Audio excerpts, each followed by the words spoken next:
പരിശുദ്ധ അൾത്താരയിൽ കയറിയെന്ന് സാക്ഷ്യം പറയാൻ അമ്മ എന്നെ അനുവദിച്ചതിന് ആദ്യമേ നന്ദി പറയുന്നു.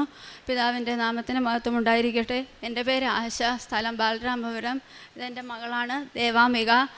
ഞാനിവിടെ ആദ്യമായി ഉടമ്പടി എടുത്തത് 9/2/2025 ഞാൻ അതിനു മുമ്പ് അമ്മയെപ്പറ്റി ആദ്യമായിട്ട് അറിയുന്നത് 2023 ഡിസംബറിലാണ്. അത് അമ്മയുടെ പ്രത്യക്ഷീകരണത്തിൻ്റെ ദിവസം തന്നെ ആയിരുന്നു. ആ സമയത്ത് 6 മാസം മുൻപേ ഞാൻ കിടപ്പിലായിരുന്നു. DVT എന്ന അസുഖം കാരണം ഇടത് കാലും ഇടുപ്പ് വരെ ബ്ലഡ് ക്ലോട്ടായിട്ട് കിടപ്പായി പോയി. ന്യൂമോണിയ ആയിരുന്നു തുടക്കത്തിലുണ്ടായിരുന്നത്. പിന്നെ അത് കഴിഞ്ഞ് ആസ്മ കൂടി, പിന്നെ DVT ആയി, ബ്ലഡ് ക്ലോട്ടായി. പിന്നെ അത് കഴിഞ്ഞ് കൗണ്ടെല്ലാം കുറഞ്ഞു പോയി, WBC കൗണ്ട് കൂടി. അങ്ങനെ തീരെ എണീക്കാൻ വയ്യാത്ത അവസ്ഥയായിപ്പോയി. ആ സമയത്താണ് എൻ്റെ വീടിൻ്റെ അടുത്തുള്ളൊരു ചേച്ചി ഇവിടുത്തെ ഉടമ്പടി ഉപ്പും തൈലവും തന്നിരുന്നത്. അത് ഞാൻ ഉപയോഗിച്ചു. എന്താണെന്നൊന്നും അറിയില്ലായിരുന്നു, എങ്കിലും ഞാൻ പ്രാർത്ഥനയോടെ ഉപയോഗിച്ചു. പിന്നെ ആ സമയത്തൊന്നും അസുഖം എന്തെന്ന് കണ്ടുപിടിക്കാനൊന്നും സാധിച്ചിട്ടില്ല. ഞാൻ അതിനു മുമ്പേ 20 വർഷം കൊണ്ട് ഒരു ക്യാൻസർ പേഷ്യൻറ്റും കൂടെയാണ്. അപ്പോൾ കാല് ഏകദേശം ഒരു ആനയുടെ വലുപ്പത്തിൻ്റെ കാലിൻ്റെ വീതമായിപ്പോയി, പൊട്ടുന്ന അവസ്ഥയിലെത്തി. പിന്നെ ഞങ്ങൾ ഈ ഉടമ്പടി വസ്തുവൊക്കെ ഉപയോഗിച്ചത് കൊണ്ടാവാം RCCയിൽ തന്നെ പോകാമെന്ന് കരുതി ഞങ്ങൾ RCCയിൽ പോയി. അവിടെ വെച്ച് സ്കാൻ ചെയ്തപ്പോഴത്തേക്കാണ് അറിഞ്ഞത് DVT ആണെന്ന് ഡോക്ടർ പറഞ്ഞത്. മെഡിക്കൽ കോളേജിൽ തൽക്കാലം പോകണ്ട, പോയി കഴിഞ്ഞാൽ അവർ പെട്ടെന്ന് നോക്കിയില്ല എന്നുണ്ടെങ്കിൽ കാല് പൊട്ടിപ്പോവും, അറ്റാക്ക് അരമണിക്കൂറിനകത്ത് വരികയും ചെയ്യും. പിന്നെ 1 മണിക്കൂർ കഴിഞ്ഞാൽ സ്ട്രോക്കുമായി പോവും. എത്രയും പെട്ടെന്ന് കഴിയുമെങ്കിൽ ഒരു പ്രൈവറ്റ് ഹോസ്പിറ്റലിൽ എത്തിക്കുക എന്നതാണ്. അങ്ങനെ ഞങ്ങൾ ഒരു പ്രൈവറ്റ് ഹോസ്പിറ്റലിൽ പോയി. അവിടെ പോയപ്പോഴത്തേക്ക് അതിൻ്റേതായ ബ്ലഡ് ടെസ്റ്റ് ഡി ഡൈമർ എന്നാണ് അത് ചെയ്തു. 4.5 ആകുമ്പോഴത്തേക്ക് സാധാരണ എല്ലാവർക്കും അറ്റാക്ക് വരുന്നതാണ്. എനിക്ക് 7.5 ആയിരുന്നു. ഈ ഉടമ്പടി വസ്തുക്കൾ ഉപയോഗിച്ചത് കൊണ്ടാവാം എന്ന് ഞാൻ ഇപ്പോഴാണ് അറിയുന്നത്. അതിനെപ്പറ്റി അപ്പോഴറിയില്ലായിരുന്നു. എനിക്ക് അപ്പോഴൊന്നും സംഭവിച്ചിട്ടില്ല. പിന്നീട് ബ്ലഡ് പെട്ടെന്ന് അലിയണേന് പൊക്കിളിലാണ് 15 ഇഞ്ചക്ഷൻ എടുത്തത്. 10 ദിവസം അവിടെ ഹോസ്പിറ്റലിൽ കിടന്ന് ഡിസ്ചാർജ് ചെയ്ത് വന്നു. വന്നതിന് ശേഷം 58 ദിവസം ഒരേ കിടപ്പായിരുന്നു, നടക്കാനേ പാടില്ലായിരുന്നു. ആ സമയത്താണ് ഇവിടെ വന്ന് ഉടമ്പടി എടുത്ത് ഒരു ചേച്ചി എനിക്ക് പത്രം കൊണ്ട് തന്നത്. ആ പത്രത്തിൽ ഒത്തിരി കുടുംബത്തിൻ്റെ ഫോട്ടോ ആയിരുന്നു ഫ്രണ്ടിലുണ്ടായിരുന്നത്. അതിലെഴുതിയിരുന്ന ഒരു വാചകം ഇങ്ങനെയായിരുന്നു: ഉടമ്പടി നിൻ്റെ ഐശ്വര്യം പുനഃസ്ഥാപിക്കുന്ന പ്രാർത്ഥന. അപ്പോൾ ഉടമ്പടി ഇതെന്താണെന്നോ എന്നറിയില്ല.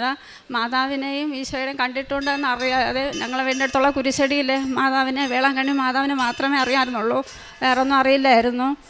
പിന്നീട് ആ ചേച്ചി എപ്പോഴും അമ്മയോട് പറയുമായിരുന്നു ഇവിടെ വരാനായിട്ട്. എനിക്ക് എണീറ്റ് നടക്കാൻ പറ്റാത്തതുകൊണ്ട് വരാൻ കഴിഞ്ഞില്ല. പിന്നെ 2025 ജനുവരി ആയപ്പോഴത്തേക്ക് വരാമെന്ന് കരുതി. എനിക്കപ്പോൾ നടക്കാനൊക്കെ തീരെ ബുദ്ധിമുട്ട്, നീരൊന്നും കുറഞ്ഞിട്ടില്ല. ബ്ലഡ് ടെസ്റ്റും അതിൻ്റെ അളവ് കുറഞ്ഞിട്ടുണ്ടായിരുന്നില്ല, 1-ലെത്തിയതേ ഉള്ളൂ. 0.5 താഴെ വേണം അത് നിൽക്കാനായിട്ട്. അപ്പോൾ നടക്കാൻ പറ്റാത്ത കാരണം എനിക്ക് ട്രെയിനിൽ വരാൻ പറ്റില്ലായിരുന്നു. പിന്നീട് വീടിനടുത്തുള്ള കുറച്ച് പേർ ചേർന്ന് വന്നപ്പോൾ ഞാൻ അതിൻ്റെ കൂടെയാണ് വന്നത്. ഇവിടെ വന്നപ്പോഴത്തേക്ക് ടോക്കൺ എടുക്കാൻ പറഞ്ഞു, എടുത്തു. അപ്പോൾ ഞാൻ കരുതി ഇവിടെ പ്രാർത്ഥിക്കേണ്ടടുത്ത് ഇരിക്കാൻ വേണ്ടിയായിരിക്കും ആ ടോക്കണെന്ന്. ഉടമ്പടിക്കാണെന്ന് എനിക്ക് അപ്പോഴറിയില്ല. അപ്പോഴത്തേക്ക് ഞാനും ടോക്കൺ എടുത്തു, എല്ലാവർക്കൊപ്പം ചെന്നിരുന്നു, ഉടമ്പടി എടുത്തു. പക്ഷേ അപ്പോൾ കിട്ടിയ പ്രേക്ഷിത പ്രവർത്തനമൊന്നും എനിക്ക് ചെയ്യാൻ പറ്റില്ല. എനിക്ക് വേണ്ടി എൻ്റെ മകളാണ് ചെയ്തത്. കാര്യം എനിക്ക് നടക്കാനൊന്നും പറ്റില്ലായിരുന്നു. ഇത് മാത്രമല്ല, കിടപ്പായി കഴിഞ്ഞ് എണീറ്റപ്പോഴത്തേക്ക് എനിക്ക് ജനറ്റിക് വാർട്ടും കൂടെ വന്നു.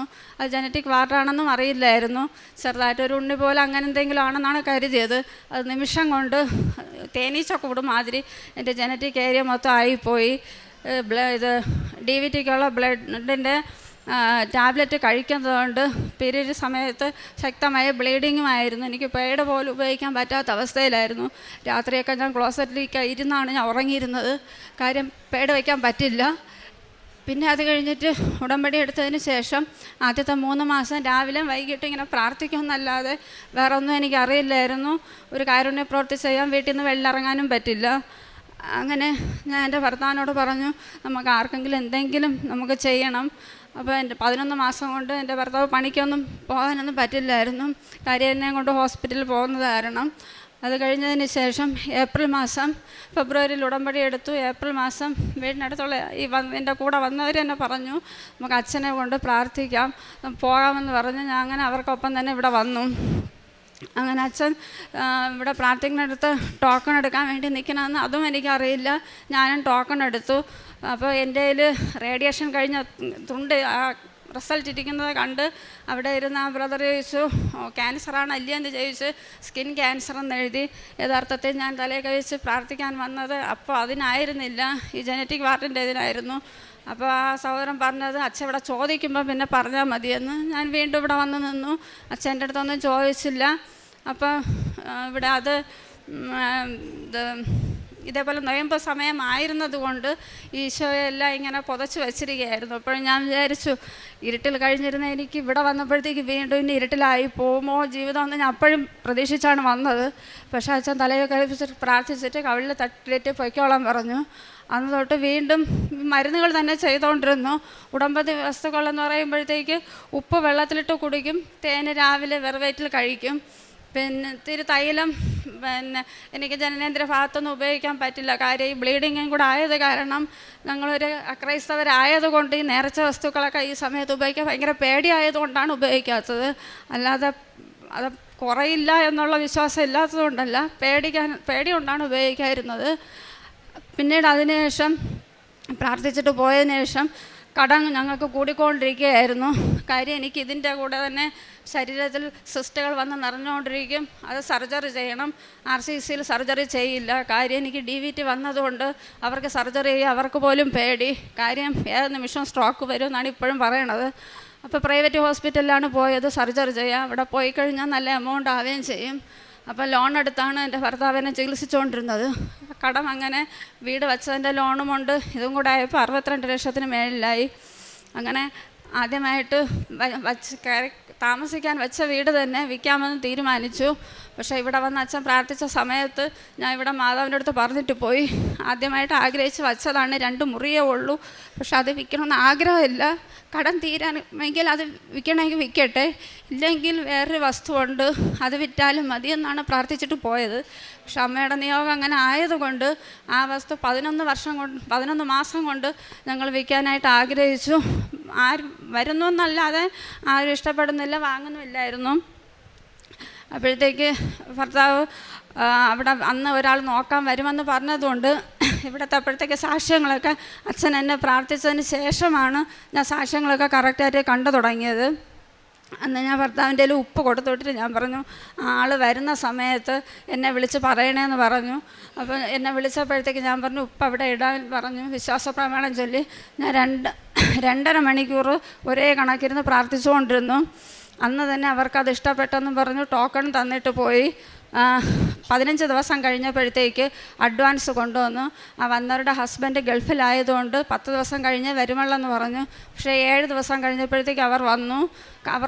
അവരുടെ ഹസ്ബൻഡും വന്നു കണ്ടപ്പോൾ വീട് ഇഷ്ടപ്പെട്ടു.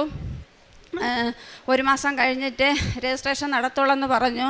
അപ്പോൾ 3 ദിവസം കഴിയുമ്പോഴത്തേക്ക് മെയ് ദിനമായിരുന്നു. അപ്പോൾ അന്ന് അവധി, രജിസ്ട്രേഷൻ നടക്കില്ല. അപ്പോൾ അത് മാത്രമല്ല 1 മാസം കഴിഞ്ഞ് നടക്കുള്ളൂ എന്ന് പറഞ്ഞതുകൊണ്ട് നടക്കില്ല എന്നാണ് കരുതിയത്. പക്ഷേ മെയ് ദിനത്തിൻ്റെ അന്ന് വൈകിട്ട് വിളിച്ച് പറയുകയാണ് മെയ് 3-ാം തീയതി രജിസ്ട്രേഷൻ നടത്തുമെന്ന്. അങ്ങനെ ഞങ്ങൾക്ക് എമൗണ്ട് കിട്ടി. പക്ഷേ ഇവിടെ ഉടമ്പടിയിൽ എടുക്കാൻ വന്നപ്പോഴത്തേക്കും ഞാൻ ഹസ്ബൻഡ് അടുത്ത് ചോദിച്ചു, എനിക്ക് വീടിൻ്റെ വിലയും കാര്യങ്ങളൊന്നും അറിയാത്തതുകൊണ്ട് ഞാൻ ചോദിച്ചു എത്ര ലക്ഷം രൂപ കിട്ടിയാൽ നമുക്ക് നഷ്ടമില്ലാതെ പോവും.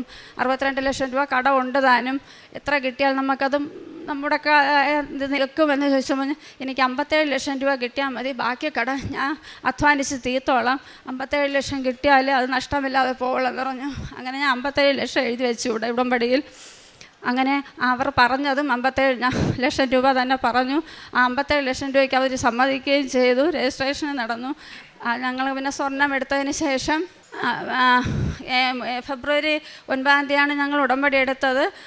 ഫെബ്രുവരി തീർന്നു. അടുത്ത മാർച്ച്, ഏപ്രിൽ, മെയ് 3-ാം തീയതി രജിസ്ട്രേഷൻ കഴിഞ്ഞു. 3 മാസ കാലയളവിന് മെയ് 9 കഴിയുമ്പോഴേ 3 മാസം ആവുള്ളൂ ഇവിടെ ഉടമ്പടി എടുത്തിട്ട്. അതിന് മുന്നേ തന്നെ തീർന്നു. അതിന് മുമ്പ് എനിക്കൊരു രോഗസൗഖ്യം കൂടെ തീരുകയുണ്ടായി. കാര്യം അത് ഞാൻ അറിഞ്ഞതുപോലുമില്ല എൻ്റെ ശരീരത്തിൽ നിന്ന് മാറിയത്. എനിക്ക് 8 വയസ്സുമല്ല. ഇതിൽ ശ്വാസം മുട്ട് നന്നായിട്ട് അപ്പോഴും വരുമായിരുന്നെന്ന് അറിഞ്ഞില്ല. ജലദോഷം വന്നു കഴിഞ്ഞാൽ പെട്ടെന്ന് നീർക്കെട്ട് വരും എന്നാണ് കുഞ്ഞുനാളിൽ അറിയാമെന്നുള്ളത്. അതൊരു ആസ്മയുടെ ഇതാണെന്ന് അറിഞ്ഞത് എൻ്റെ മോളെ പ്രഗ്നൻ്റ് ആയപ്പോഴത്തേക്കാണ് ഞാൻ അറിയുന്നത് എനിക്ക് ആസ്മ ഉണ്ടോയെന്നുള്ള കാര്യം. അതുവരെ എനിക്ക് അറിയില്ലായിരുന്നു. അപ്പോഴെനിക്ക് 27 വയസ്സായിരുന്നു. 8 വയസ്സിൽ വന്ന കാര്യം 27 വയസ്സായപ്പോഴത്തേക്കാണ് അറിഞ്ഞത്. ആ 8 വർഷം കൊണ്ട് ഇൻഹേലർ ഉപയോഗിച്ചുകൊണ്ടിരുന്നു. ഈ 8 വർഷം കൊണ്ട് ശക്തമായ ശ്വാസം മുട്ടൽ. എനിക്ക് ജനിച്ച് 6-ാം മാസം തൊട്ട് വെയിൽ കൊള്ളാനും പറ്റില്ല, തീയ്. ഇപ്പം RCCയിലെ ഡോക്ടർമാരും സ്കിന്നിൻ്റെ ഡോക്ടർമാരും പറഞ്ഞിരിക്കുന്നത് വീട്ടിനകത്തിരുന്നാൽ പോലും ഒരു ലൈറ്റ് ഇട്ടേ ഇരിക്കാവുള്ളൂ എന്നാണ് പറഞ്ഞിട്ടുള്ളത്. അപ്പോൾ എനിക്ക് ചൂടൊന്ന് അടിച്ചാൽ മതി, ശ്വാസം മുട്ടലും വരും, ശരീരവേദന താങ്ങാനും പറ്റില്ല. അപ്പോൾ ആ സമയത്തെല്ലാം ശ്വാസം മുട്ടൽ വന്ന് ഹോസ്പിറ്റലിലാവുകയാണ് പതിവ്. അങ്ങനെ ഇരിക്കുമ്പോഴത്തേക്കാണ് ഇവിടുന്ന് ഉടമ്പടി എടുത്തിട്ട് പോയ ആ ഫെബ്രുവരി മാസം തന്നെ വീടിനടുത്തുള്ള ഒരു പയ്യന് ഹാർട്ടിന് പെട്ടെന്ന് അവന് ഒരു നെഞ്ചുവേദനയിൽ ആദ്യം വന്നത്, അവന് വയറുവേദനയാണ് ആദ്യം വന്നത്. ഒരു ഹോസ്പിറ്റലിൽ പോയി ചെക്കപ്പൊക്കെ ചെയ്ത് വന്നപ്പോഴത്തേക്ക് അവന് ഹാർട്ടിനായിരുന്നു കംപ്ലയിൻറ്റ്. ബൈപ്പാസ് ചെയ്ത് വാൽവ് മാറ്റണമെന്നാണ് പറഞ്ഞിരുന്നത്. അപ്പോൾ ഞങ്ങൾക്ക് ആ നിമിഷം വരെ ഒരു വരുമാന മാർഗ്ഗമില്ല. ലോൺ എടുത്താണ് ചികിത്സാ ചെലവും വീട്ടു ചെലവും നടക്കുന്നതെങ്കിലും ഞാനും ഹസ്ബൻഡുമായിട്ട് തൊട്ടടുത്ത് തന്നെയാണ് അവൻ്റെ വീട്. അവൻ അന്വേഷിച്ച് പോയി ഞങ്ങളെ കൊണ്ട് കഴിയുന്ന ഒരു തുക അവന് കൊടുക്കുകയും ഞാൻ അപ്പോഴീ തൈലം കൊണ്ടാണ് അവിടെ പോയത്. എനിക്ക് അവൻ്റെ നെഞ്ചിൽ കുരു വെച്ച് വരച്ച് പ്രാർത്ഥിക്കണമെന്ന് ആഗ്രഹമുണ്ടായിരുന്നു. ഞങ്ങൾ ഹിന്ദുക്കളാണ്, അവർ ഹിന്ദുക്കളാണ്. അപ്പോൾ ഹസ്ബൻഡ് പറഞ്ഞു, നമുക്ക് അനുഗ്രഹം കിട്ടാതെ നമ്മൾ ചെയ്താൽ അഥവാ എന്തെങ്കിലും വന്നാൽ നമുക്ക് പിന്നെ ആ തെറ്റും കൂടെ ഇനി ഏൽക്കേണ്ടി വരൂലേ, അത് നമുക്ക് വേണ്ടി, നീ അവന് വേണ്ടി പ്രാർത്ഥിച്ചാൽ മതി എന്ന് പറഞ്ഞ് തിരിച്ചു വന്നു. പക്ഷെ അന്ന് മുതൽ ഞാൻ വൈകിട്ട്, രാവിലെ ചിലപ്പോൾ സമയം കിട്ടൂല, വൈകിട്ട് ഞാൻ പ്രാർത്ഥിക്കാൻ 6 മണിക്ക് ഇരിക്കുന്ന സമയത്ത് എൻ്റെ ഇടത് നെഞ്ചിൽ ആ തൈലം തേച്ച് കുരിശ് വരച്ച് ഞാൻ അവന് വേണ്ടി പ്രാർത്ഥിച്ചു. ജൂൺ 3-ാം തീയതിയായിരുന്നു അവൻ്റെ സർജറി ചെയ്തപ്പോൾ അവന് വാൽവൊന്നും മാറ്റി വയ്ക്കേണ്ടി വന്നില്ല. ഇപ്പോൾ അവൻ സുഖമായിട്ടിരിക്കുന്നു. ഞാൻ വീണ്ടും അവനെ കാണാൻ പോയി. നല്ല ഹാപ്പിയായിട്ട് അവ ഇരിക്കുകയാണ്. പക്ഷെ മാർച്ച് മാസം ആ ചൂട് വന്നപ്പോൾ തൊട്ട് എനിക്ക് ശ്വാസം മുട്ടൽ വന്നിട്ടേ ഇല്ല, ആസ്മയുടെ കംപ്ലയിൻറ്റും വന്നിട്ടില്ല. ആ മാർച്ച് മാസം തൊട്ട് ഞാൻ ഇൻഹേലർ ഉപയോഗിക്കാനും മറന്നുപോയി. ഇന്നേ വരെ ഞാൻ ഇൻഹേലർ ഉപയോഗിച്ചിട്ടുമില്ല. സാധാരണ ഈ ഡിസംബർ മാസത്തിൽ ഞാൻ കുറഞ്ഞതൊരു 40 ദിവസമെങ്കിലും ഹോസ്പിറ്റലിൽ കിടക്കുകയാണ് പതിവ്. ഇന്നേ വരെ എനിക്ക് ആ ശ്വാസം മുട്ടലും വന്നിട്ടില്ല, ഇൻഹേലർ ഉപയോഗിച്ചിട്ടില്ല. അതിൻ്റെ പേര് ഞാൻ ഡോക്ടറെ കാണേണ്ടിയും വന്നിട്ടില്ല. പിന്നെ അത് കഴിഞ്ഞ് മെയ് മാസത്തിലാണ് എനിക്കിവിടെ പുതുക്കേണ്ടി വരാതിരുന്നത്. പക്ഷേ മെയ് മാസത്തിൽ എനിക്ക് മെയ് 12-ാം തീയതിക്കകത്ത് വരേണ്ടതാണ്, വരാൻ പറ്റിയില്ല. അപ്പോൾ കയ്യിൽ 2-3 സിസ്റ്റുകൾ വന്നത് കാരണം അത് സർജറി ചെയ്യാൻ പോയപ്പോഴത്തേക്ക് സർജറി കഴിഞ്ഞു. അത് കഴിഞ്ഞപ്പോഴത്തേക്ക് എനിക്കിവിടെ വരാനും കഴിഞ്ഞില്ല. പക്ഷേ ബയോപ്സി റിസൾട്ട് വന്നപ്പോഴത്തേക്ക് അത് രണ്ടും നെഗറ്റീവായിരുന്നു. എനിക്ക് ആദ്യമായിട്ടാണ് സിസ്റ്റിൻ്റെ റിസൾട്ട് ബയോപ്സി നെഗറ്റീവായിട്ട് വരുന്നത്. ക്യാൻസർ വന്നിട്ട് 20 വർഷമായി. പക്ഷേ 23 സർജറി ഇതിനിടയ്ക്ക് ചെയ്തു. ആദ്യമായിട്ടാണ് ആ രണ്ടും എനിക്ക് നെഗറ്റീവായിട്ടുള്ള റിസൾട്ട് വരുന്നത്. ആ ജൂൺ മാസം ഞാനിവിടെ വീണ്ടും പുതുക്കാൻ വരാൻ പറ്റിയിരുന്നു. അപ്പോഴും എനിക്ക് കഴിഞ്ഞില്ല. കാര്യം ജനറ്റിക് വാർട്ടിൻ്റെ അളവ് കൂടിക്കൊണ്ടിരിക്കുന്നത് കാരണം എനിക്ക് കാലെടുത്ത് വെച്ച് നടക്കാൻ പറ്റാത്ത അവസ്ഥയായിപ്പോയി. അതിൽ കൂടെ ഈ ടാബ്ലറ്റ് കഴിക്കുന്നത് കൊണ്ട് 35 ദിവസത്തിനിടയിൽ ഞാൻ 3 മാസം പീരീഡ് ആവും. ഇതിനിടയിൽ പാഡുകളിങ്ങനെ മാറുന്നതല്ലാതെ എനിക്ക് വച്ചിരിക്കാൻ അത് പറ്റില്ല. രാത്രിയാകുമ്പം ക്ലോസറ്റിൽ പോയി ഇരിക്കുകയാണ് പതിവ്. അവിടെ ഇരുന്ന് തന്നെയാണ് ഉറങ്ങണത്. പാഡ് വയ്ക്കാൻ പറ്റാത്ത അവസ്ഥ ആയതുകൊണ്ട് ഇങ്ങോട്ട് വരാനും പറ്റില്ല. പിന്നെ അത് കഴിഞ്ഞിട്ട് ഞാൻ കരുതി ഇനി ജൂലൈയിൽ വരാം എന്നുള്ള ഇതിലിരിക്കുകയായിരുന്നു. ആ സമയത്ത് ഞങ്ങൾ വീടിൻ്റെ അടുത്തുള്ള ഒരു അനാഥാലയത്തിൽ പോകാനായിട്ട് എനിക്കൊരാഗ്രഹം ഉണ്ടായിരുന്നു. കാര്യം കുഞ്ഞുനാളിൽ എല്ലാവരും പറയണത് ഭാഗ്യമില്ലാത്ത ജന്മമായി ജനിച്ചു പോയി എന്നൊരു വാക്കാണ് ഞാൻ കേട്ടുകൊണ്ടിരുന്നത്. മരിക്കാൻ തന്നെ കുറേ പേരെ എന്നെ ഉപദേശിച്ചിട്ടുണ്ട്, അത് ചെയ്യാനും ഞാൻ തീരുമാനിച്ചിട്ടുണ്ട്. പക്ഷേ ഒന്നും വിജയിക്കാത്തതുകൊണ്ട് ആരും അറിഞ്ഞിട്ടുമില്ല, മരിച്ചിട്ടുമില്ല, ഇന്ന് ജീവിച്ചിരിക്കണുണ്ട്. പക്ഷേ പിന്നെ അപ്പോഴൊക്കെ ഞാൻ അവരോട് ചോദിക്കുന്നിടത്തെല്ലാം ചിരിച്ചുകൊണ്ടാണ് മറുപടി പറഞ്ഞത്. കാര്യം എനിക്ക് കയ്യും കാലിനും ശരീരസുഖം ദൈവം തന്നിട്ടുണ്ടല്ലോ, പുറത്തിറങ്ങി നടക്കാനും പറ്റും, എല്ലാം ചെയ്യാനും പറ്റും. എൻ്റെ കാര്യങ്ങൾ എനിക്ക് നോക്കാൻ പറ്റുന്നല്ലോ, അതുപോലും പറ്റാത്ത എത്ര പേരുണ്ട്. അതിനേക്കാൾ വലുതല്ലല്ലോ ഈ ശരീരത്തിൽ കാണുന്ന ഈ പുള്ളിയൊന്നും. അതുകൊണ്ട് എനിക്ക് അതിലൊന്നും വലിയ സങ്കടമില്ല. അങ്ങനെ വീണ്ടും ഒരു 3 കിലോമീറ്ററിനകത്ത് തന്നെ അങ്ങനെ ഒരു ഇത് കരുണാലയം അവിടെ ഉള്ളതായിട്ട് എനിക്ക് അറിയില്ലായിരുന്നു. പക്ഷേ ഹസ്ബൻഡ് പോയി കണ്ടുപിടിച്ചു. അവിടെ പോയി എനിക്ക് ഈ DVTക്കുള്ള മരുന്നിനും മറ്റുള്ള മരുന്നുകൾക്കും വേണ്ടി 1 മാസം 15,000 രൂപയുടെ ചിലവുണ്ട് മരുന്നിന് മാത്രമായിട്ട്.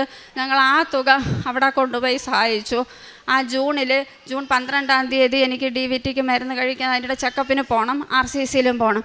അപ്പം എനിക്കൊരു സിസ്റ്റ് ഉണ്ടായിരുന്നു. അതിൻ്റെ സർജറി ചെയ്യണമെങ്കിൽ RCCയിൽ കാണിക്കണമെങ്കിൽ ഈ DVTക്ക് കഴിക്കുന്ന മരുന്ന് കഴിക്കുന്ന ഫിസിഷ്യൻ്റെ കൺസെൻറ്റ് ഉണ്ടെങ്കിൽ മാത്രമേ സർജറി ചെയ്യുള്ളൂ. അപ്പോൾ ആദ്യം ഞാൻ RCCയിലാണ് ചെക്കപ്പിന് രാവിലെ പോയത്. അവിടെ പോയപ്പോഴത്തേക്ക് പറഞ്ഞു, ഞങ്ങൾക്ക് ഇവിടെ ചെയ്യാൻ പറ്റില്ല, ഇയാൾ തൽക്കാലം പ്രൈവറ്റിൽ എവിടെയെങ്കിലും പോയി ചെയ്യും. കാര്യം ഇവിടെ RCCയിൽ ഒരു വിഭാഗം മാത്രമേ ഇല്ല, കാർഡിയോളജി. സർജറി ചെയ്യുന്ന സമയത്ത് എന്തെങ്കിലും വന്നാൽ ഞങ്ങൾക്ക് റിസ്ക് എടുക്കാൻ വയ്യ. അങ്ങനെ ഞാൻ നേരെ DVTക്ക് ചികിത്സിക്കുന്ന ഡോക്ടറെ അടുത്ത് വന്നു. അവിടെ വന്നപ്പോഴത്തേക്ക് എൻ്റെ കാലെല്ലാം നന്നായിട്ട് നോക്കി. ഇവിടെ വന്ന് എൻ്റെ അച്ഛൻ തലയൊക്കെ വെച്ച് പ്രാർത്ഥിച്ച സമയത്ത് എല്ലാവരും മുട്ടൂത്തി നിന്നപ്പോൾ ഞാൻ നിൽക്കുകയാണ് ചെയ്തത്. എനിക്കന്നത് ഭയങ്കര വിഷമമായിപ്പോയി. കാര്യം എല്ലാവരും മുട്ടൂത്തി നിൽക്കുമ്പോൾ ഞാൻ മാത്രം നിൽക്കുന്നല്ലോ എന്നുള്ളൊരു അച്ഛനെ കാട്ടി ഉയരത്തിൽ ഇങ്ങനെ നിൽക്കുന്നതാണല്ലോ പാപമെന്ന് ഞാൻ വിചാരിച്ചിട്ടാണ് പോയത്.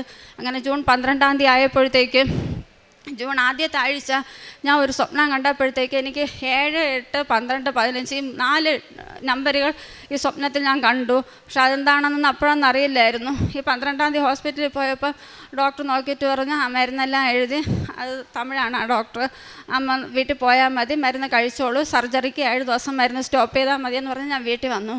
അന്ന് രാത്രിക്ക് കഴിക്കേണ്ട മരുന്ന് കയ്യിലുണ്ടായിരുന്നു. പക്ഷേ പിറ്റേ ദിവസം രാവിലെ തന്നുവിട്ട മരുന്നെടുത്ത് കഴിക്കാൻ വേണ്ടി ഞാൻ എടുത്തപ്പോൾ കവറിനകത്ത് 2 ഐറ്റം ടാബ്ലറ്റ് മാത്രമേ ഉള്ളൂ. ബാക്കി 27 ഐറ്റം ടാബ്ലറ്റാണ് ഞാൻ കഴിച്ചുകൊണ്ടിരുന്നത്.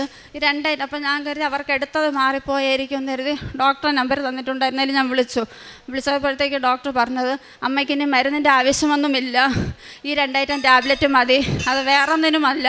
ഒന്ന് പെട്ടെന്ന് നീര് വന്നാൽ അത് കുറയാൻ വേണ്ടിയും, രണ്ടാമത്തത് പെട്ടെന്ന് അമ്മയ്ക്ക് എന്തെങ്കിലും രീതിയിലൊരു ടെൻഷൻ വന്നാൽ ഒരു സ്ട്രോക്ക് വരാതിരിക്കാനുള്ള ഒരു മുൻകരുതൽ എന്ന രീതിയിലുള്ള ഒരു ടാബ്ലറ്റ് മാത്രമാണ്. ബാക്കിയൊന്നും നിർത്തിയതായിട്ട് ഡോക്ടർ എന്നോടും പറഞ്ഞില്ല, ഞാനും അറിഞ്ഞില്ല. അന്ന് മുതൽ ടാബ്ലറ്റ് എല്ലാം നിർത്തി. എനിക്ക് ഇപ്പം മരുന്നിൻ്റെ ഒന്നും ആവശ്യമില്ല. അതിനുശേഷം എൻ്റെ മോക്കുള്ളൊരു രോഗസൗഖ്യമാണ്. മോക്ക് 2024 ആഗസ്റ്റ് മാസം തൊട്ട് എപ്പോഴും വയറുവേദന വരും. സ്കൂളിൽ നിന്ന് എന്നും വിളിയാണ്, വന്ന് വിളിച്ചുകൊണ്ട് പോകണമെന്ന്. വയറുവേദനയായിട്ട് അവൾ കരച്ചിലാണ്. സ്കൂളിൽ നിന്ന് തന്നെ അതുവഴി ഞാൻ ഒരു ദിവസം ഹോസ്പിറ്റലിൽ കൊണ്ടുപോയ സമയത്ത് ഡോക്ടർ പറഞ്ഞു അപ്പൻഡൈറ്റിസ് ആയിരിക്കും, സ്കാൻ ചെയ്ത് നോക്കാമെന്ന് പറഞ്ഞു. പക്ഷേ ഞാൻ സ്കാൻ ചെയ്തപ്പോഴത്തേക്ക് അപ്പൻഡൈറ്റിസ് എല്ലാം നോർമലാണ്. പക്ഷെ നമ്മളെ ഒരു പ്രതീക്ഷയില്ലാത്ത രീതിയിലുള്ള റിസൾട്ടാണ് അതിൽ വന്നത്. മോൾക്ക് അവളുടെ പ്രായത്തിലിരിക്കേണ്ട വലിപ്പത്തിൻ്റെ ഒരല്പം പോലും വളർച്ചയില്ലാത്ത യൂട്രസാണ് അവളുടെ ശരീരത്തിരുന്നത്. നോർമലിൽ നിന്നും തീരെ വലിപ്പക്കുറവ് ഒട്ടുമില്ല എന്ന് തന്നെ പറയാം. ഒരു പെൺകുട്ടിക്ക് ശരീരത്തിൽ ഉണ്ടായിരിക്കേണ്ട ഒരു ഹോർമോൺ അവളുടെ ശരീരത്തിലില്ലാതാനും. അങ്ങനെ ഞങ്ങളൊരു ഗൈനക്കോളജിസ്റ്റിനെ കാണിച്ചപ്പോഴത്തേക്ക് അവൾ ആ പ്രായത്തിനൊക്കെ കാരണം തീരെ പൊക്കവും കുറവായിരുന്നു. അപ്പോൾ ഈ ഹോർമോണിൻ്റെ കുഴപ്പമാവാം എന്നാണ് ഡോക്ടർ പറഞ്ഞത്. അങ്ങനെ ഞങ്ങൾ ഒരു പീഡിയാട്രീഷ്യൻ എൻഡോക്രൈനോളജിസ്റ്റ് ഡോക്ടറെ കാണിച്ചപ്പോഴത്തേക്ക് ആർട്ടിഫിഷ്യലായിട്ട് ഹോർമോൺ കൊടുക്കട്ടെ എന്ന് ചോദിച്ചു. ഞാൻ പറഞ്ഞു വേണ്ട, കൊടുക്കണ്ട എന്ന് പറഞ്ഞു. അതിനുശേഷമാണ് ഇവിടെ ഉടമ്പടി എടുത്തത്. അന്ന് തൊട്ട് മോളുടെ വയറ്റിൽ എന്നും ആ തൈലം തേച്ച്, രാവിലെ അവൾക്ക് സ്കൂളിൽ പോകേണ്ട സമയമില്ലാത്തത് കാരണം വൈകിട്ട് ഞാൻ പ്രാർത്ഥിക്കുന്ന സമയത്ത് ആ തൈലം തേച്ച് കുരിശ് വരയ്ക്കും. രാവിലെ എന്നും അവൾക്ക് അപ്പോഴൊക്കെ തലയിറങ്ങി വീഴുമ്പം BP കുറയും. അതുകൊണ്ട് ഉപ്പിട്ട ആ വെള്ളവും കൊടുത്ത് തേനും രാവിലെ കൊടുത്താണ് വിട്ടുകൊണ്ടിരുന്നത്. 7 ദിവസം കഴിഞ്ഞ് ആ മെയ് മാസം, ഞാൻ ഇവിടെ ഫെബ്രുവരിയിൽ ഉടമ്പടി എടുത്തു, ആ മെയ് മാസം കൊണ്ടുപോയി ഞാൻ സ്കാൻ ചെയ്തു, ഹോർമോണെല്ലാം ടെസ്റ്റ് ചെയ്തു. ഡോക്ടർക്ക് തന്നെ അതിശയം, ഒട്ടുമില്ലായിരുന്ന ഹോർമോൺ പകുതിയിലധികം കൂടിയിരിക്കുന്നു. അപ്പോൾ ഡോക്ടർ പറഞ്ഞു ഇപ്പോഴൊന്നും ഇനി ചെയ്യേണ്ട, ആഗസ്റ്റ് മാസം കഴിഞ്ഞ് ഇനി ചെയ്ത് നോക്കിയാൽ മതിയെന്ന് പറഞ്ഞു. അതിനുശേഷം ഞാൻ കരുതി എങ്കിൽ ഇപ്പോൾ സ്കാൻ ചെയ്യേണ്ട, ആഗസ്റ്റിൽ ഇത് രണ്ടും കൂടെ ചെയ്യാമെന്ന്. അങ്ങനെ ഞാൻ ജൂലൈയിൽ ഞാൻ ഇവിടെ വന്നു ഉടമ്പടി പുതുക്കാനായിട്ട് വന്ന സമയത്ത് എനിക്ക് ടോക്കൺ നമ്പർ കിട്ടി. അന്ന് 13-ാം നമ്പർ അമ്മയുടെ അടുത്താണ് പുതുക്കാനായിട്ടുള്ളവർ ചെന്ന് നിൽക്കേണ്ടത്. അപ്പം ഞാൻ ഇങ്ങനെ പല കാര്യങ്ങൾ ആലോചിച്ച് നിൽക്കുന്ന സമയത്ത് അവിടെ അന്ന് ഈ ടോക്കൺ എടുക്കാൻ നിന്ന് ആ ചേച്ചി എന്നെ വിളിച്ചിട്ട് പറഞ്ഞു ഇതിലൊരു ടോക്കൺ എടുക്കാനെന്ന്. എടുത്ത സമയത്ത് എനിക്ക് കിട്ടിയത് മാതാവിൻ്റെ രൂപമാണ്. അന്ന് അതിൽ ആ സമയത്ത് ഇവിടെ ഉടമ്പടി എടുത്ത സമയത്ത് കിട്ടിയ ഇവിടുത്തെ സാക്ഷ്യങ്ങളുടെ പത്രത്തിൽ ആദ്യത്തെ സാക്ഷ്യം, ഒരു മകൾക്ക് ഇതേപോലെ വയറുവേദന വന്ന സമയത്ത് സ്കാൻ ചെയ്തപ്പോൾ ആ കുഞ്ഞിന് യൂട്രസ് ഇല്ല എന്നാണ്. അപ്പോഴത്തേക്ക് ഞാൻ തീരുമാനിച്ചു എൻ്റെ മോൾക്ക് ഇനി സ്കാൻ ചെയ്യുമ്പോഴത്തേക്ക് അവളുടെ നോർമൽ യൂട്രസ് അവളുടെ ശരീരത്തിൽ കാണുമെന്ന്. പിറ്റേ മാസം ഓഗസ്റ്റിൽ ഞാൻ കൊണ്ട് സ്കാൻ ചെയ്തു. യൂട്രസ് നോർമലായി, അവളുടെ ശരീരത്തിൽ വരേണ്ട ഹോർമോണെല്ലാം നോർമലായി കഴിഞ്ഞു. അതിന് ഞാൻ അമ്മയോട് ഒരുപാട് നന്ദി പറയുകയാണ്. പിന്നെ അത് കഴിഞ്ഞിട്ട് ഈ ജനറ്റിക് പാർട്ടിൻ്റെത് എനിക്ക് അതിൻ്റെ എണ്ണം കൂടിക്കൊണ്ടിരിക്കുകയായിരുന്നു. ഡോക്ടറെ കാണിച്ചപ്പോഴത്തേക്ക് ഇനി ബയോപ്സി ചെയ്യണമെന്ന് പറഞ്ഞു. ബയോപ്സിക്ക് അയച്ച സമയത്ത് ഞാൻ ഒത്തിരിയേറെ വിഷമിച്ചിരുന്നു. കാര്യം അത് ബയോപ്സി പോസിറ്റീവായി കഴിഞ്ഞാൽ സെർവിക്കൽ വഴി യൂട്രസിനെ കൂടെ ബാധിക്കുമെന്നാണ് ഡോക്ടർ പറഞ്ഞത്. ആ സമയത്താണ് ഒക്ടോബർ മാസം. അപ്പം ഞാൻ കരുതി ഈ ഒക്ടോബർ 1 തൊട്ട് ഞാൻ നിരന്തരം ദിവസം രാവിലെ 3 മണിക്ക് എഴുന്നേറ്റ് ജപമാല ചൊല്ലുമായിരുന്നു. കൃത്യമായിട്ട് ജപമാല ചൊല്ലി മുടങ്ങാതെ ജപമാല ചൊല്ലി 15-ാം തീയതി ആയപ്പോഴത്തേക്ക് ഞാൻ ആ സെക്കൻഡ് സാറ്റർഡേ കാരുണ്യ പ്രവൃത്തി ചെയ്തിട്ട് വന്നതിൻ്റെ ആ 15-ാം തീയതി ജപമാല ചൊല്ലി 3 മണിക്ക് ഇരുന്ന സമയത്തേക്ക് എൻ്റെ നീല മെഴുകുതിരി കത്തിച്ച് വെച്ചാണ് ഞാൻ ജപമാല ചൊല്ലിയത്. ആ സമയം മെഴുകുതിരി നല്ല ആൾ കത്തുകയും വീണ മൊത്തം നല്ല കാറ്റുമായിരുന്നു. പക്ഷേ ഫാനൊന്നും ഇട്ടിട്ടില്ല, നല്ല കാറ്റായിരുന്നു. മഞ്ഞ കളർ തീജ്വാല എല്ലാം ചുമന്ന കളറിലായി, പിന്നീട് ഒരു ഹാർട്ടിൻ്റെ ഷേപ്പിലായി. അന്ന് മുതൽ ഇന്ന് വരെ ഞാൻ ഇന്നലെ വരെ ജപമാല ചൊല്ലിയപ്പോഴത്തേക്കും ആ 3 മണിക്ക് ഇന്നേ വരെ ഞാൻ എണീക്കാതിരുന്നിട്ടില്ല. 4:30 മണി വരെ ജപമാല ചൊല്ലിക്കൊണ്ടിരിക്കും. അതിൽ ഒന്നീ ഹൃദയത്തിൻ്റെ രൂപം, ഇല്ലെങ്കിൽ പ്രാവിൻ്റെ രൂപം, ഇല്ലെങ്കിൽ റോസാപ്പിൻ്റെ പൂക്കൾ തെളിഞ്ഞു വരും. ആ 15-ാം തീയതി പക്ഷേ അതൊരു ഹാർട്ടിൻ്റെ ഷേപ്പ് വന്നപ്പോൾ എന്താണെന്ന് എനിക്ക് മനസ്സിലായില്ല. അന്നാണ് മോൾക്ക് സ്കൂളിലെ ശാസ്ത്രമേളയുടെ ജില്ലാ മത്സരം നടന്നുകൊണ്ടിരുന്നത്. ആ മത്സരത്തിൽ മോൾ കണ്ടുപിടിച്ചത് ഒരു ഹാർട്ടിൻ്റെ മെഷീൻ അവൾ സ്വന്തമായിട്ട് കണ്ടുപിടിച്ചു. അതിന് അവൾക്കാണ് എ ഗ്രേഡ് കിട്ടിയത്. ISROയിലെ ശാസ്ത്രജ്ഞൻ വന്ന് അവൾക്ക് ക്യാഷ് അവാർഡും ട്രോഫിയൊക്കെ കൊടുത്ത് അവൾ ആദരിച്ചു. അതിലെനിക്ക് ഒരുപാട് സന്തോഷം തോന്നി. അത് അവളെ വിട്ട് എൻ്റെ മാതാവിനോട് നന്ദി പറയിപ്പിക്കുകയും ചെയ്തു. അന്ന് ആ ഒക്ടോബർ 7-ാം തീയതി ഇവിടെ അച്ഛൻ ഡെയിലി ബ്രെഡിൽ പറയുകയുണ്ടായി, അരുമ്പാറകൾ കൊണ്ട് നിറഞ്ഞിരിക്കുന്നവർക്ക് അത് സിസ്റ്റ് രൂപേണായി മാറുന്നുണ്ട്, എത്രയും വേഗം അത് അമ്മ അവരെ സുഖപ്പെടുത്തട്ടെ എന്ന്. പക്ഷെ അത് എനിക്ക് മനസ്സിലായെങ്കിലും ഇവിടുത്തെ ഉടമ്പടി വസ്തുക്കൾ അവിടെ എനിക്ക് അത് പ്രയോഗിക്കാനായിട്ട് എനിക്ക് പേടിയായിരുന്നു. കാര്യം ഞാൻ തൊട്ടുമുമ്പ് പറഞ്ഞതുപോലെ ഒരു ഹൈന്ദവ ആയതുകൊണ്ട് ഈ ബ്ലീഡിങ് കാരണം എനിക്ക് പറ്റില്ല. പക്ഷേ ഈ ടാബ്ലറ്റ് നിർത്തിയത് കാരണം ബ്ലീഡിങ്ങിൻ്റെ അളവ് കുറഞ്ഞു. പക്ഷേ ഞാൻ നവംബർ ആദ്യമായപ്പോൾ ഞാൻ തീരുമാനിച്ചു ഇനി ഹോസ്പിറ്റലിലൊന്നും പോകുന്നില്ല, ഈ ഉടമ്പടി വസ്തു തന്നെ ഉപയോഗിക്കുമെന്ന്. അങ്ങനെ ഞാൻ വിചാരിച്ചതിൻ്റെ അന്ന് ഇവിടുത്തെ ഒരു സാക്ഷ്യം കേൾക്കേണ്ടായി. പാലായിൽ നിന്നുള്ള ഒരു കുട്ടിയാണ് പറഞ്ഞത്. ആ കുട്ടിക്ക് ഇതേപോലെ ജനറ്റിക് വാർട്ട് ചികിത്സിച്ച് തീരെ നിവർത്തിയില്ലാതെ വന്നപ്പോഴത്തേക്ക് ഇവിടെ വന്നതിന് ശേഷം ഉടമ്പടി ഉപ്പ് ദിവസവും അവിടെ തേച്ച് കുരിശ് വരച്ച് പ്രാർത്ഥിച്ചു വന്നു. ഞാൻ കൃത്യം 7 ദിവസമേ തേച്ചുള്ളൂ ഇതേപോലെ. പക്ഷേ അത് കരിച്ചിട്ട് എന്ന് പറയുന്നത് ശക്തമായ വേദനയാണ്. ഇരിക്കാനോ നിൽക്കാനോ പറ്റില്ല. പക്ഷേ ഉപ്പ് തേക്കുമ്പോൾ അതിനേക്കാൾ വേദനയാണ്. പക്ഷെ അത് 1 മണിക്കൂർ കൂടുതൽ നിൽക്കുകയില്ല. ഈ 7 ദിവസം കൊണ്ട് ഈ തേനീച്ചക്കൂട് പോലെ ഇരുന്ന അരുമ്പാറ അന്ന് ഒരു സെക്കൻഡ് സാറ്റർഡേ ഞാൻ കാരുണ്യ പ്രവൃത്തി ചെയ്യാൻ പോയപ്പോഴത്തേക്ക് പോലും അതവിടെ ഉണ്ടായിരുന്നു. എനിക്ക് നന്നായിട്ട് കഴുകാൻ പോലും പറ്റാതെയാണ് ഞാൻ അന്ന് അവിടെ പോയത് കാരുണ്യ പ്രവൃത്തിക്ക്. പക്ഷേ തിരിച്ച് വന്നപ്പോഴത്തേക്ക് ഞാൻ കുളിക്കാനായിട്ട് കയറിയപ്പോഴത്തേക്ക് ഒരു അരുമ്പാറ പോലും അവിടെ പിന്നെ കണ്ടതേ ഇല്ല. ഇന്നേ വരെ ഞാൻ ദിവസവും അവിടെ നോക്കുകയും ചെയ്യും. എനിക്ക് എന്താണെന്ന് വെച്ചാൽ ഉള്ളിലൊരു പേടി കൊണ്ട്, ഒരു ക്യാൻസർ പേഷ്യൻറ്റും കൂടെ ആയതുകൊണ്ടുള്ളൊരു പേടി കൊണ്ട് ഞാൻ നോക്കുകയും ചെയ്യും. പക്ഷെ ഒന്നുപോലും അവിടെ ഇല്ല. എൻ്റെ ശരീരം എങ്ങനെയാണോ എൻ്റെ ശരീരം ഇന്നത് അതുപോലെയായി. കഴിഞ്ഞ മാസം മുതൽ എനിക്ക് പീരീഡ് ആകുമ്പോൾ അത് നോർമലായിട്ട് ബ്ലഡ് വരുന്നുള്ളൂ. പാഡ് ഉപയോഗിക്കാൻ പറ്റുന്നുണ്ട്. ഒരു വേദനയോ ചൊറിച്ചിലോ ഒന്നും തന്നെ ഇല്ല. അമ്മ മാതാവിനെ അതിൽ നിന്നും പൂർണ്ണമായിട്ട് മുക്തയാക്കി. അവിടെ ക്യാൻസർ തന്നെ വരുമെന്ന്, അതും തിരുവനന്തപുരത്തെ കിംസ് ഹോസ്പിറ്റലാണ്, തിരുവനന്തപുരം ജില്ലയിൽ തന്നെ ഏറ്റവും ഫേമസായ ഹോസ്പിറ്റൽ. അവിടെയുള്ള ഡോക്ടർമാർ വിധി എഴുതി ഇതിന് ക്യാൻസർ തന്നെയാണ്. ബയോപ്സി ചെയ്തപ്പോൾ നെഗറ്റീവ് ആണെങ്കിലും വീണ്ടും അവർ ഒന്നുകൂടെ ചെയ്യാനായിട്ട് തീരുമാനിച്ചിരിക്കുമ്പോഴത്തേക്കാണ് ഞാൻ ഇനി ഹോസ്പിറ്റലിൽ പോകില്ല എന്ന് തന്നെ തീരുമാനിച്ചത്.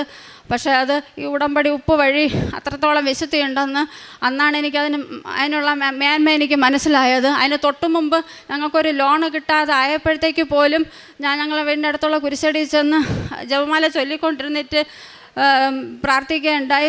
ഞങ്ങൾക്ക് ആ ലോൺ അനുവദിച്ചില്ലെങ്കിൽ ഞങ്ങൾക്ക് വീട്ടു ചെലവിന് പോലും കയ്യിൽ പൈസ ഒന്നും ഇല്ലായിരുന്നു. ഈ ലോൺ പൈസ എടുത്ത് തന്നെയാണ് ഞാൻ കാരുണ്യ പ്രവൃത്തിയും ചെയ്തുകൊണ്ടിരുന്നത്. അമ്മ മാതാവ് നമുക്കത് എന്തെങ്കിലും തരുമെന്നുള്ള ആ പ്രതീക്ഷയെ തന്നെ തരുമെന്ന് വെച്ചാൽ എൻ്റെ അസുഖം കുറഞ്ഞു കഴിഞ്ഞാൽ ഞങ്ങൾക്ക് വേറെ ചിലവൊന്നുമില്ല, ഞങ്ങൾ നിത്യേന ചിലവ് മാത്രമേ ഉള്ളൂ. അപ്പോൾ ആ സമയത്ത് ബാങ്കിൽ പോയപ്പോഴത്തേക്ക് ലോണൊന്നും കിട്ടില്ല എന്നാണ് പറഞ്ഞത്. അപ്പോഴാണ് ഇവിടെ സാക്ഷ്യങ്ങളിലൂടെ കേട്ട വാചകം വെച്ച് തന്നെ ഈ ഉടമ്പടി ഉപ്പ് ഞാൻ അന്ന് അവിടെ ഇട്ട് പ്രാർത്ഥിച്ചു. തരില്ല എന്ന് പറഞ്ഞ ലോണ് അന്ന് തന്നെ ഞങ്ങൾക്ക് അനുവദിച്ചു. അന്നും അതിൻ്റെ ആ മേന്മ മനസ്സിലാക്കാത്ത ഞാനാണ് വീണ്ടും 15 ദിവസം കഴിഞ്ഞിട്ടാണ് ഈ ഉടമ്പടി ഉപ്പ് തേച്ച് എനിക്ക് അരുമ്പാറകളെല്ലാം മാറിയത്. അതിൽ നിന്നെല്ലാം എനിക്ക് അമ്മമാനോട് തിരുമാനോട് ഒരുപാട് നന്ദി പറയുന്നു. എൻ്റെ കാരുണ്യ പ്രവർത്തികളെന്ന് പറയുന്നത് ഞാൻ ഈ പറഞ്ഞതുപോലെ തന്നെയാണ്. എൻ്റെ ലോൺ എടുത്തും കടം വാങ്ങിയൊക്കെ തന്നെയാണ് കാരുണ്യ പ്രവർത്തികൾ ഇതുവരെയും ചെയ്തിട്ടുള്ളത്. ഇനി സ്വന്തമായിട്ടൊരു വരുമാനം കിട്ടണമെന്നാണ് എൻ്റെ പ്രാർത്ഥന. എന്നിരുന്നാലും ഹസ്ബൻഡ് പണി ചെയ്ത പൈസയിൽ നിന്ന് എന്നെ ഞാൻ കാരുണ്യ പ്രവൃത്തിയെല്ലാം ചെയ്യുന്നുണ്ട്. പ്രേക്ഷിത പ്രവർത്തനം ഇപ്പം ഞാൻ സ്വന്തമായി ചെന്ന് എന്നെ കടകൾ തോറും ഹോസ്പിറ്റലിൽ പോകുമ്പോൾ എല്ലാവർക്കും ഞാൻ വയ്യാതൊക്കെ ഇരിക്കുന്ന അമ്മമാർക്കൊക്കെ തൈലം തേച്ച് തന്നെ പ്രാർത്ഥിച്ച് തന്നെയാണ് പത്രങ്ങൾ എല്ലാവർക്കും കൊടുക്കുന്നതും എല്ലാം ചെയ്യുന്നതും. പിന്നെ ഡെയിലി ബ്രെഡ് മുടങ്ങാതെ കൂടാറുണ്ട്. ഉടമ്പടി ധ്യാനവും ഞാൻ കാണാറുണ്ട്. പിന്നെ ജോമോൾ സിസ്റ്ററുടെ ജീവവയസ്സുകൾ ഞാൻ ഞായറാഴ്ച ഒരു ദിവസം മുടങ്ങിയിട്ടില്ല. ഇതെല്ലാം ഞാൻ എല്ലാവർക്കും ഷെയർ ചെയ്ത് കൊടുക്കുന്നുണ്ട്. ഇതുവരെ ചെയ്യുന്ന എല്ലാ അനുഗ്രഹങ്ങൾക്കും അമ്മ മാതാവിനോട് തിരുവന്മാരനോടും ഒരുപാട് ഞാൻ നന്ദി പറയുന്നു. ജെറമിയ 17:14 കർത്താവെ, എന്നെ സുഖപ്പെടുത്തണമേ, അപ്പോൾ ഞാൻ സൗഖ്യമുള്ളവനാകും. എന്നെ രക്ഷിക്കണമേ, അപ്പോൾ ഞാൻ രക്ഷപ്പെടും. അങ്ങ് മാത്രമാണ് എൻ്റെ പ്രത്യാശ. ആശ എന്ന ഈ അക്രൈസ്തവ മകൾ ഉടമ്പടി ജീവിതത്തിലൂടെ നേടിയ വലിയ രോഗസൗഖ്യങ്ങളെയും ജീവിത ക്ലേശ വിഷയങ്ങൾ പരിഹരിക്കപ്പെട്ടതും നന്ദിയോടുകൂടി അമ്മയുടെ സന്നിധിയിൽ വെളിപ്പെടുത്തുകയാണ്. ഒത്തിരി അനുഗ്രഹങ്ങളാണ് മകൾ ഈ സാക്ഷ്യത്തിലൂടെ പങ്കുവെച്ചത്. ആദ്യം സൂചിപ്പിച്ചത് 62 ലക്ഷം രൂപയുടെ കടബാധ്യത, അത് വീട് വെച്ചതിൻ്റെ രോഗചികിത്സയുടെ ബാധ്യതകളായി നിൽക്കുന്നു. ഒരു തരത്തിലും അത് പരിഹരിക്കാനാവാതെ ക്ലേശിക്കുന്നു. ഒരു പുരയിടം വിൽക്കുവാൻ നോക്കിയിട്ട് ഏറെ നാൾ, വർഷത്തിലേറെ പരിശ്രമിച്ചിട്ടും അതിന് ആരും നോക്കി വരികയോ വില പറയുകയോ പോലും ചെയ്യാതെ നിൽക്കുന്നു. വീടും പുരയിടവും വിൽക്കാൻ നോക്കിയിട്ട് അതിനും യാതൊരു രക്ഷയുമില്ലാതെ ആ കടബാധ്യത കൂടുന്നതല്ലാതെ പരിഹാരമൊന്നും കിട്ടുന്നില്ല. അങ്ങനെയാണ് ഇവിടെ ഒന്ന് ഉടമ്പടി എടുക്കുന്നത്. സഹോദരി സൂചിപ്പിച്ച് ഉടമ്പടി എടുത്ത് 3 മാസം തികയുന്നതിന് മുമ്പ് തന്നെ ആ ബാധ്യതകളൊക്കെ തീരും വിധത്തിൽ അമ്മ മാതാവ് സഹായിച്ചുവെന്ന്. അതിൻ്റെ കൂടെ ഒരു കാര്യം ചേർത്ത് പറയുന്നുണ്ട്. ഇവിടെ വരുമ്പോൾ ചോദിക്കുന്നുണ്ട്, എത്ര തുക സ്ഥലം വിറ്റ് വേണമെന്ന് അമ്മയുടെ സന്നിധിയിൽ എഴുതി വെക്കണം. അങ്ങനെയാണ് 57 ലക്ഷം രൂപ നമുക്ക് ആ സ്ഥലം വിറ്റാൽ കിട്ടണമെന്ന ഒരു തുക അമ്മയുടെ സന്നിധിയിൽ എഴുതി വെക്കുന്നത്. ഉടമ്പടിയിൽ നമ്മളെപ്പോഴും കാണുന്നത്, നമ്മൾ വിശ്വാസത്തോടെ സംശയമില്ലാതെ അമ്മയുടെ കരങ്ങളിൽ ഏത് വിഷയം ഏൽപ്പിച്ചു കൊടുത്താലും അമ്മ അച്ചിട്ടതുപോലെ നമുക്കത് അനുവദിച്ചു തരും. അതാണ് ഒടുവിൽ 3 മാസം തികയുന്നതിന് ദിവസങ്ങൾ മിച്ചമുള്ളപ്പോൾ ആ സ്ഥലത്തിൻ്റെ കച്ചവടം നടന്ന് എഴുതി കഴിയുമ്പോൾ വാങ്ങിയവർ 57 ലക്ഷം രൂപയ്ക്ക് ആ സ്ഥലം വാങ്ങി എന്നത് സഹോദരി സാക്ഷ്യപ്പെടുത്തുന്നത്.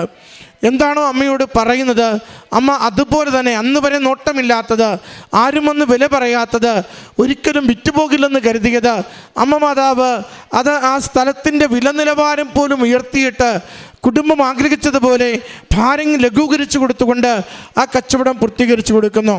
സഹോദരിക്ക് ഡീപ്പ് വെയിൻ ത്രോംബോസിസ് DVT എന്ന അസുഖം വളരെ ഗൗരവത്തിലുള്ളതിൻ്റെ ഒത്തിരി കാര്യങ്ങൾ സഹോദരി സൂചിപ്പിച്ചു.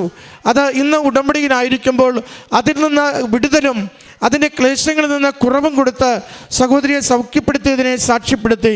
അതോടൊപ്പം ബർത്തോളിൻ സിസ്റ്റ്, ജനറ്റിക് ഏരിയയിൽ വരുന്ന സിസ്റ്റിൻ്റെ ഗുരുതരമായ വിഷയങ്ങളെ സഹോദരി സൂചിപ്പിച്ചു.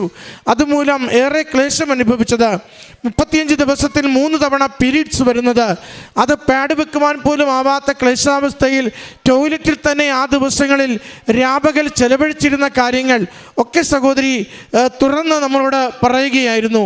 അത്ര കണ്ട് ജീവിതം ദൈന്യതയിലേക്ക് പോയപ്പോഴും അമ്മ മാതാവിൻ്റെ ഉടമ്പടി തൈലം, ഉടമ്പടി ഉപ്പ് അവ ഉപയോഗിച്ച് പ്രാർത്ഥിക്കുകയും ഉടമ്പടി ഉപ്പിലൂടെ അരിമ്പാറ പോലെ വന്ന ബർത്തോളിൻ സിസ്റ്റ് മറ്റൊരു ചികിത്സയുമില്ലാതെ പൂർണ്ണമായി അടർന്നു മാറി ആ രോഗം സൗഖ്യത്തിലേക്ക് മാറിയതും സാധാരണ പോലെ ഇപ്പോൾ പീരീഡ്സ് ആയതിനെയും സഹോദരി സാക്ഷ്യപ്പെടുത്തി. പ്രിയമുള്ളവരെ, ഓരോ വിഷയത്തെയും മോളുടെ വിഷയങ്ങളും ചേർത്ത് വെച്ചുകൊണ്ട് ദൈവസന്നിധിയിൽ നന്ദി പറഞ്ഞ് ഏറ്റുപറയുക. മരുന്നിന് മാറ്റാനാവാത്തത്, ചികിത്സയില്ലെന്ന് പറയുന്നത്, മരണത്തോളം എത്തുമെന്ന് പറയുന്നത്, ജീവിതം കൈവിട്ടുപോയെന്ന് പറയുന്നത്, കടബാധ്യതയിൽ മുങ്ങിത്തീരുമെന്ന് പറയുന്നത് അമ്മയുടെ കരങ്ങളിലേക്ക് ഏൽപ്പിച്ചു കൊടുത്ത് വിശ്വസിച്ച് പ്രാർത്ഥിച്ചാൽ വലിയ അത്ഭുതങ്ങൾ വിസ്മയകരമായി അമ്മയും തിരുക്കുമാരനും ജീവിതത്തിലേക്ക് ഏൽപ്പിച്ചു തരും. സമയക്കുറവിന് നമുക്ക് നേടിത്തരും. മരുന്നില്ലാതെ സൗഖ്യം തരും. നമുക്ക് നോക്കുവാനില്ലാത്തപ്പോഴും ദൈവം നോക്കിക്കൊണ്ട് നല്ല വിലയിൽ നമുക്ക് എന്താണോ മാറ്റിത്തരേണ്ടത് മാറ്റിത്തന്നുകൊണ്ട് നമ്മുടെ ജീവിതത്തെ സുരക്ഷിതമാക്കുമെന്ന്. അതുകൊണ്ടാണ് ഉടമ്പടി എപ്പോഴും നമ്മൾ പറയുക, അസാധ്യമായ കാര്യങ്ങൾ മാത്രം നിയോഗം എഴുതി വയ്ക്കുക, സമയച്ചുരുക്കത്തിൻ്റെ അമ്മയോട് ആഗ്രഹിച്ച് പ്രാർത്ഥിക്കുക. ജീവിതം ശുഭകരമാക്കുമെന്ന പ്രത്യാശയോടുകൂടി ജീവിതത്തിൻ്റെ ഏതൊരു ദൈന്യതയെയും അമ്മയുടെ കരങ്ങളിലേക്ക് വിട്ടുകൊടുക്കുക. നിങ്ങൾക്കത് അനുഗ്രഹമായി പരിണമിക്കുന്നത് കാണുവാനാകുമെന്ന്. അതിൻ്റെ ശക്തമായ സാക്ഷ്യം ക്ലേശങ്ങൾ മാത്രം നെയ്തെടുത്തൊരു ജീവിതത്തിൽ അമ്മ ഇടപെട്ടുകൊണ്ട് ഇന്ന് സൗഖ്യം, സമാധാനം, സന്തോഷം, ബാധ്യതകളില്ലാത്ത ജീവിതം ഈ മകൾക്കും കുടുംബത്തിനും നൽകിയത് ഈ അൾത്താരയിൽ ഏറ്റുപറയുകയാണ്. ഈ കുടുംബത്തിന് ലഭിച്ച എല്ലാ അനുഗ്രഹങ്ങൾക്കും അമ്മ മാതാവിനും തിരുക്കുമാരനും നന്ദി പറഞ്ഞുകൊണ്ട് കരങ്ങളടിച്ച് ഈ സാക്ഷ്യം നമുക്ക് സമർപ്പിക്കാം. അത്യപൂർവ ദൈവാനുഭവങ്ങൾ ഇനി നിങ്ങൾക്കും സ്വന്തം. ഈ യൂട്യൂബ് ചാനൽ ഇതുവരെ സബ്സ്ക്രൈബ് ചെയ്തിട്ടില്ലെങ്കിൽ ഇപ്പോൾ തന്നെ സബ്സ്ക്രൈബ് ചെയ്യുക. ഈ വീഡിയോ ഇപ്പോൾ തന്നെ നിങ്ങളുടെ സുഹൃത്തുക്കൾക്ക് ഷെയർ ചെയ്തുകൊണ്ട് കർത്താവിൻ്റെ പ്രേക്ഷിതരാകുക.